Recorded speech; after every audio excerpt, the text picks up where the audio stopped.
سابسکرایب کردن چینل هم از یادتان نره.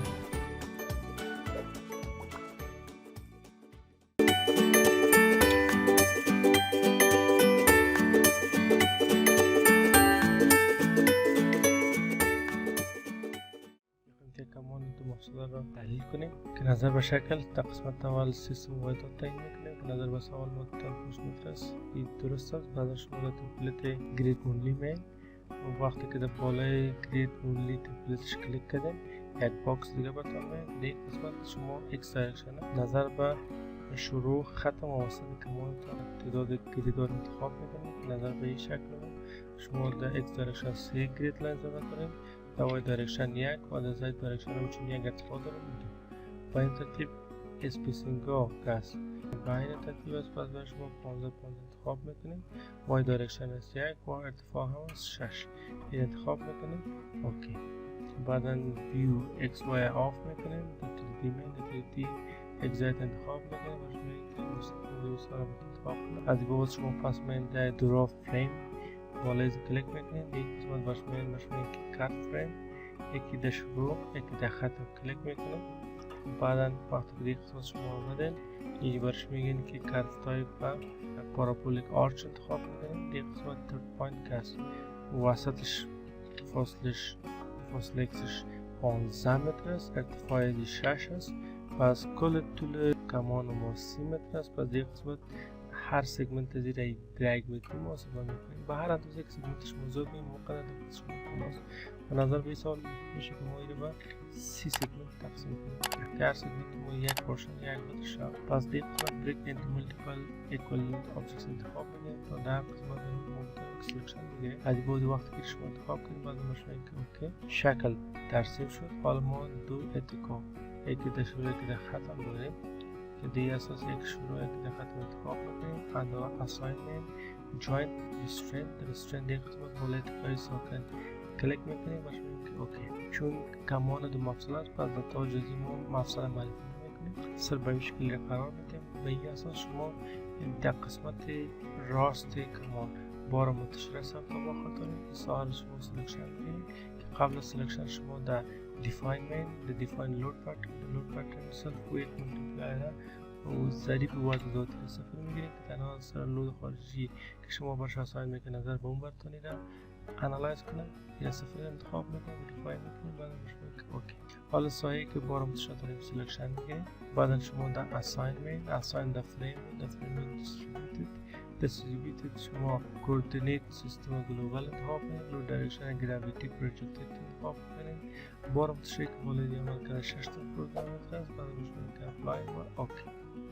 به اساس خود کالکولیشن سیستم برتون بار منتشر که اون بالای مستقیم فوق بودی یا باید امتداد کرد براتون کالکولیت. با این اساس شما در قسمت فاصله پیداکتی هم شما یک پوینت لود دارید. در قسمت شما یک این ساحل میشه که شما زوم کنید. یک قسمت حال شما میشه که 1 متر 2 متر 3 متر 4 متر 5 متر. در قسمت آخر از شما یک پوینت لود ضرورت دارید که در قسمت شما در اساینمنت در اساین در جوینت لود در فورسز در ضرب سوال ما در زید دایرکشن شما مقدار لود پوینت لود بالای عمل کردن 8 تا از بعد 8 تا انتخاب میکنید اپلای میکنید و اوکی میشه. وقتی که انتخاب کنید بعد شما گیت ریستور فول بیم یه باتم انتخاب میکنید مثال شما میشه که باید زوم میکنید. وقتی که انتخاب شد حالا میشه که شما اگر بار متشر خواسته باشه فریم میگید یس میگید باشه که حالا لودینگ محاسبه میکنم به اساس باشه میگید که اوکی سارا باتم شما میکنم. با این ترتیب حالا شما مستوی سیستم انتخاب میکنید. Analyze Analysis option Execute اوکی Analyze Run Analysis. بعد باش میگه که اگر خواسته باشین دیگه تغییرات بیاریم بعد از Analyze مشکل مدل علایق چک کنیم. بعد باش میگه که Run Now میره بک نام سیو باش میگه تو فینیش کارچ انالیسیس. بعد باش میگه که سیو. وقتی که شما سیو کردین پروسس پروسیجر پیش میره که دیاگرام مومنت که شما میشه که اسکیل دیره خورد کنه بالای قسمت بیاین کلیک کنین فریم که بلتون کنین یک قسمت باشه که اسکیل دیره سرور انتخاب کنین اوکی انتخاب به یه نظر باشه که یک قسمتش خوب بالا منتشر باشه، یک قسمت پایین، یک قسمت بالا میشه. و اگر خواسته باشید که مقدارش چه کنید، بهتره که یک رایت یک لفت کنید براتون مقدارش هم براتون نشون بده که بگو هستش. میشه که یک ساره زوم کنید، حال میشه که این ساره یک رایت لفت کنید، این ساره براتون پارشنش مشخص میکنید. پارشن یک دیگه هست شما میتونید تو شیر دفنیشن و اگزل چک کنید.